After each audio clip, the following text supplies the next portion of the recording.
Hello everyone. I want to share with you a particular law that I was introduced to. And this law came at the appropriate time.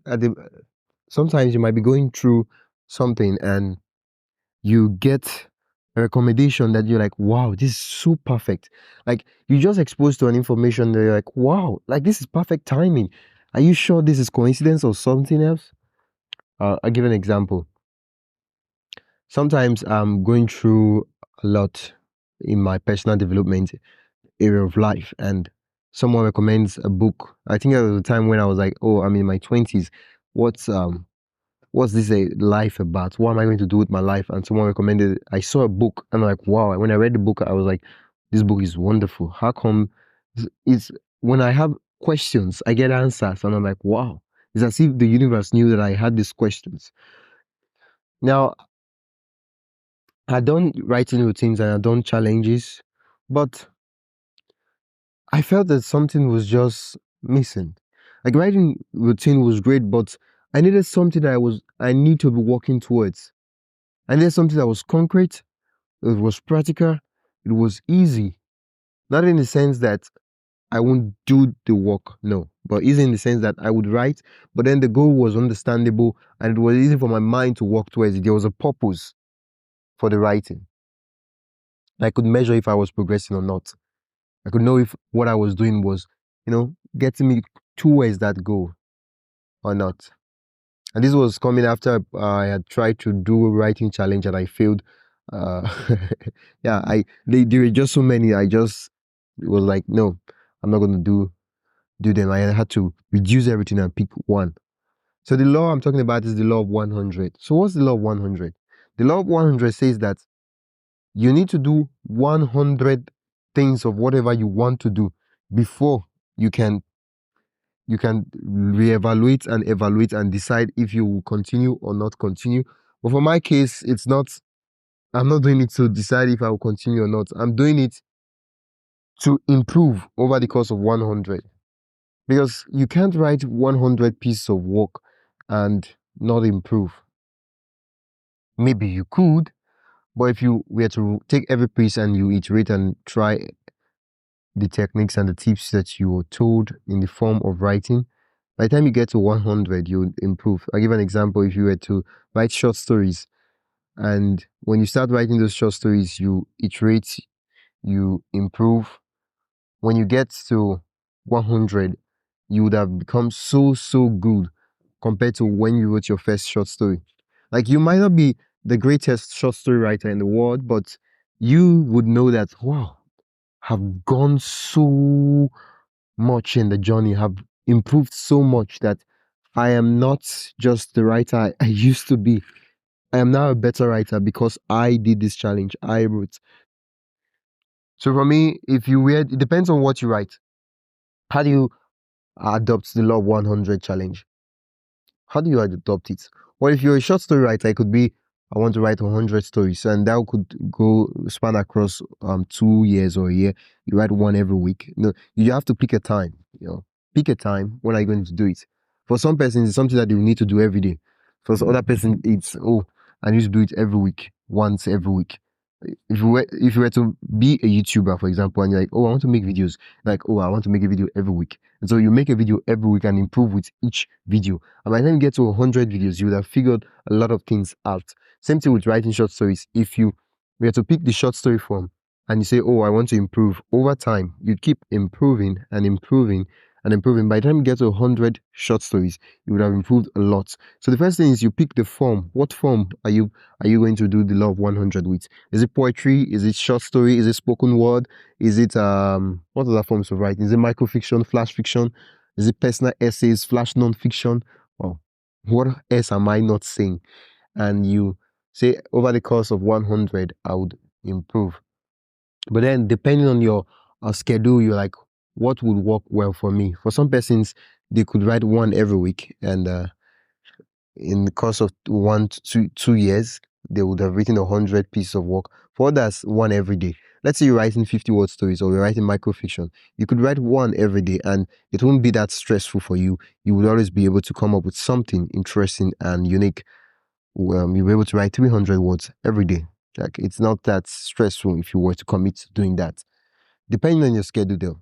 So you pick a time, it's clear. Oh, this at this time I do this stuff. It's the same thing with the newsletter. You're like, oh, I want to get really good at writing. Like every week I write a newsletter and I send it out. Now this this is an opportunity for me to tell you guys, I do have a newsletter called buildwriting.com slash, is that what it's called? No, that's where you get it, buildwriting.com slash newsletter. I call it Build Writing. I really don't have any special name for it, but it's called Build Writing. And every week I write a newsletter about the things I've learned and the lessons I've learned and some publishing opportunities I have seen and the ones I'm taking. I'm taking. Oh, what's the word I'm supposed to use? I'm taking. Oh, the ones I'm applying for. Yeah, that's the word I want to use. The ones I'm applying for. So you take the law of 100. You pick the form of what you want to do. You clear about the form, because most of the times if we have an open choice of okay, we have an open book of what we could do anything, we could write anything, and you sit down to write, you're like, okay, what should I write now? Sometimes constraints encourages creativity, and you like, oh, I'm overwhelmed, I don't have ideas, I don't know what to write, I'm this. Maybe you just have to restrain yourself and constrain yourself. But what's the difference between restrain and constrain? Okay, you need to look for constraints. You need to say, okay, I'm going to write 7 lines of poetry every day. And it's clear, you're like 7 lines of poetry.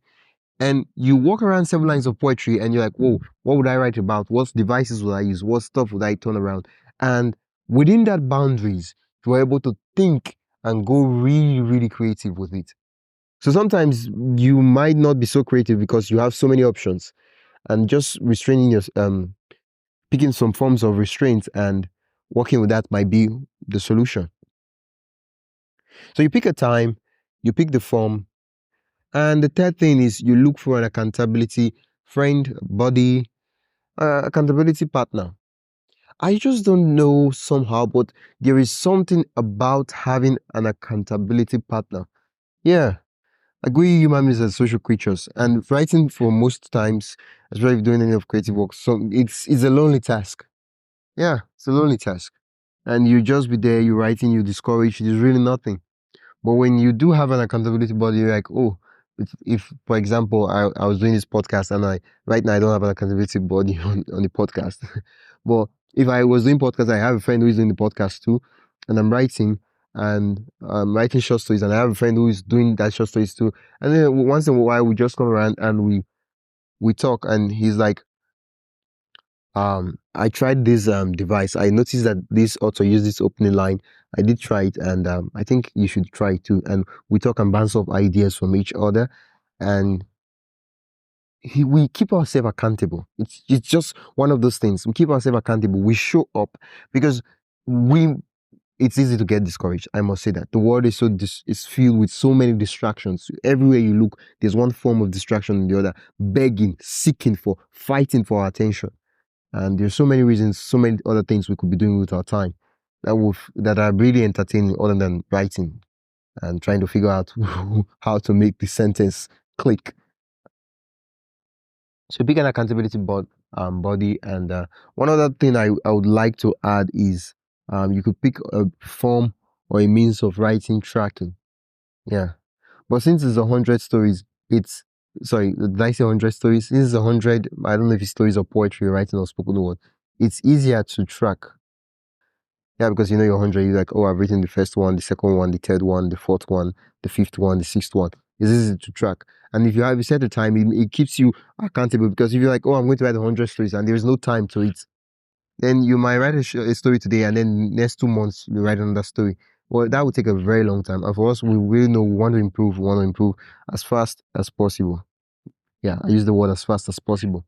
I want to improve and want to improve as fast as possible.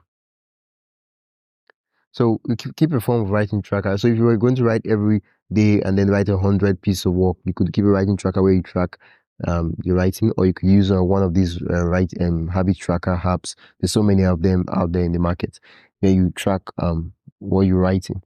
Or you could use a simple spreadsheet. A spreadsheet always does the job, I don't know, for most of the things. But it's not as beautiful, as interesting as other things. But if it's what you like, as long as it gets the job done, it helps you to track and see what is moving. But one of the things, one of the laws for tracking your writing and stuff like that is tracking writing should be as seamless as possible. There should be no friction, because when friction comes into it, like if it becomes really really hard to track those stuff, and that's a problem because I want to be able to keep account of it, but I don't want to spend time trying to track it. I don't want to spend as much time as I spend doing the job, because then I'm like, I don't have to track it. I just forget about it and leave it. Maybe do it later on. So the law of 100 is really good because it's really good, and I'll explain. First, with law of 100 compared to every other goal, you have this number in your head. It's so sweet. It's a round number. It's a round number large enough for you to feel and improve and iterate and get to a point where you're like, oh, I know what I'm doing. You're not the best, you're not the greatest, but yeah, I know what I'm doing in this stuff to some extent. The other thing is with law of 100, like unlike writing routines, for example, you're like, oh, the goal is to write every day without failing. That's the goal. Okay, that's the goal.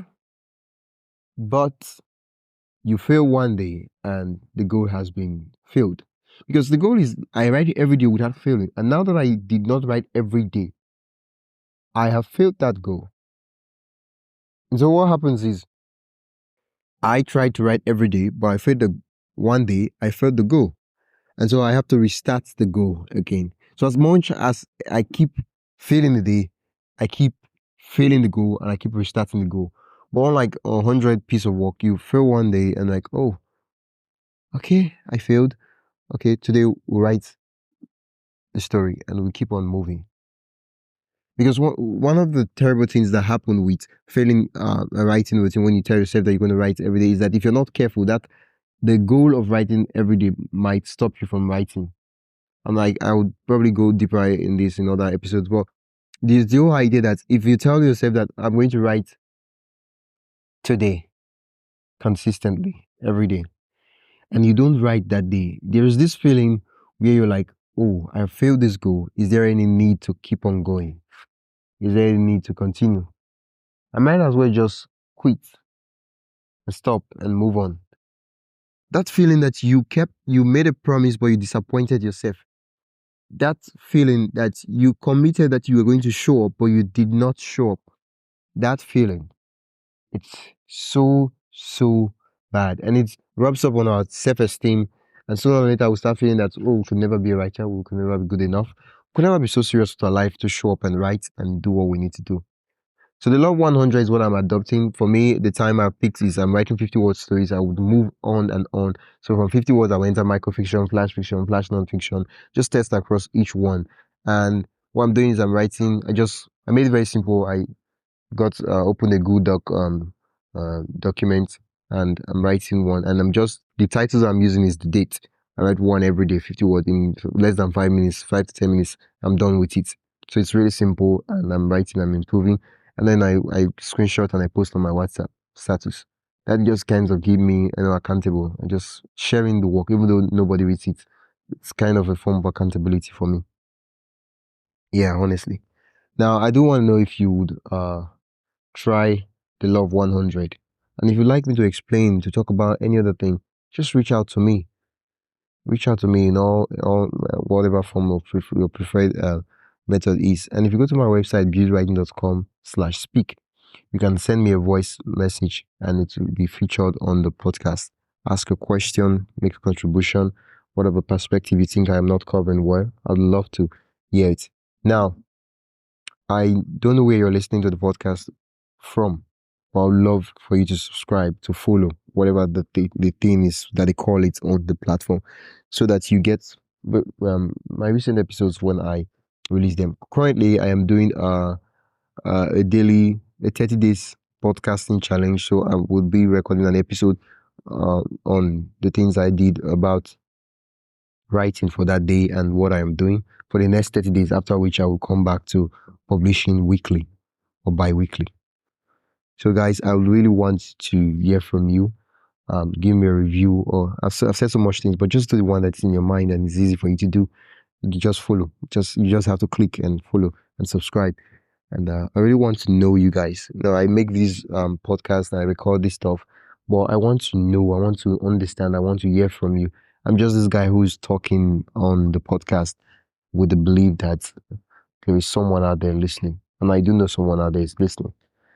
But I'd love for you to talk to me back so that we can have a conversation where we both understand ourselves and there's communication. Okay, thank you so much for listening to Love 100. So to reiterate the final points now, for Love 100, you pick a form that you want to work on. You pick a time that you want to work on it. Yeah, the frequency when you will be working on it. You look for an accountability partner. So for the accountability body, you can go to we do have a private Facebook group, and well, the links are not everywhere. But if you it's called Build Writing. You go to the private Facebook group and you join the group. You can have that as an accountability community. Yeah, you can find a community. So most of us, we are in our own world where we don't really get access to accountability partner. That's why the internet is so great. You can connect with so many people and so many community that ordinarily, based on the locality and the location where you stay. I just said three words that mean the same thing. Based on where you stay, you wouldn't have been able to access these kind of persons, because if you look at our community, it's so small that you might just be the only one interested in writing there. But with the internet, it doesn't really matter what you do, you see someone who is interested in it too. And it's great to have a community of people who you can communicate, share ideas, who can understand and see what you do too, and get that encouragement. So you join a community, and preferably you can have means of writing, tracking your writing. Now, most people would say, doing the Love 100, I am supposed to improve. But let me give a quick disclaimer here. The fact that you do the Love 100 doesn't mean that you would improve magically. But over time, you're supposed to improve in some way or the other. But the fact that you do the Love 100, what you want to do is, let's say writing 50 word stories. I'll give an example. You want to say, okay, you read other 50 word stories, try to imitate and copy and see. And then over time, you just try to improve one little part. You're like, oh, I need to start with how I present the action. Oh, I need to work on my twist. My twist is not really on point. I want to make sure that people don't see it coming. And say, okay, I need to be specific. The fact that it's 50 word story doesn't mean that it's the summary of a story. I need to be specific and tell a story that it's a 50 word story of its own. Oh, I need to show emotions. Oh, I need to build up the climax of the story. Things like that. You're like, oh, what are the elements that make up this form that I picked? And you work on it and you improve it over time. And one of the ways you can really get inspiration is looking at other forms, other great writers too. You look at their writing and you're like, wow, I love what they did here. That was really, really awesome. And then you improve. You look at the other one and like, oh, I love what they do here. And you improve over time. And one of the great ways you can get to improve better is feedback. Now, I do plan on making an episode on feedback, but the idea of feedback is so interesting because we don't know what we don't know. Yeah, that's one of the things about being a beginner. You're like, with a master, for example, he's aware that he knows not so much things. And he's like aware that, oh, I don't know these things, I don't know these things. Yeah, but I'll try to learn them, I'll learn them. But the beginner is like, he doesn't even know that thing exists. And the writing is not so as great as we'd expect it to be. He doesn't even know that it's because he does not, he is ignorant of his ignorance. You could be at a point like, oh, this subject, I don't know anything about it. And then there are other people who are in the field, but they don't know that they don't know. And it's hard. How do you start to correct something you are not even aware of? It's more like, I am sick, for example. Let's say I have cancer. Or let's say someone has cancer, but not me. Someone has cancer, and they're not aware that they have cancer. And until the cancer has eaten deep into the body, and before they realize that, oh, I have cancer. How do you treat a disease that you're not aware that you have? Like, you look so healthy, like it's not as if you have any problem or anything. How do you start treating it? The only moment we start putting into cognizance if we're going to treat this cancer or not is when we say, oh, I do have cancer. Yeah. Where do I start to treat it? That's when it's same thing with the writer. Sometimes getting feedback for your work just exposes you to what you're doing, maybe wrong or right, but usually what you don't know. And from there you can say, oh, I'm not really good at showing. I tell too much of my story. and then you're like, oh, how do I show? How do I tell? And then from there you improve. So getting feedback, it's really, really, really, really important. And that's one of the things I'll do. So I'll send my works to magazines and look for places where I can get feedback on the work. And there are sites and platforms that they'll give you free trial, and the free trial is like within 300 words. Since I'm writing 50-word stories, I just send them 50-word stories and hear what they have to say, and I get the feedback. I'll talk more on how I'm getting feedback on my writing, and I do hope that you got so much value from this episode, and I'll see you in the next episode. Until next time, keep writing. My name is Oyemichi Noah Konam, and I have been your host for the podcast, Speed Writing. Thanks for listening. See you in the next episode.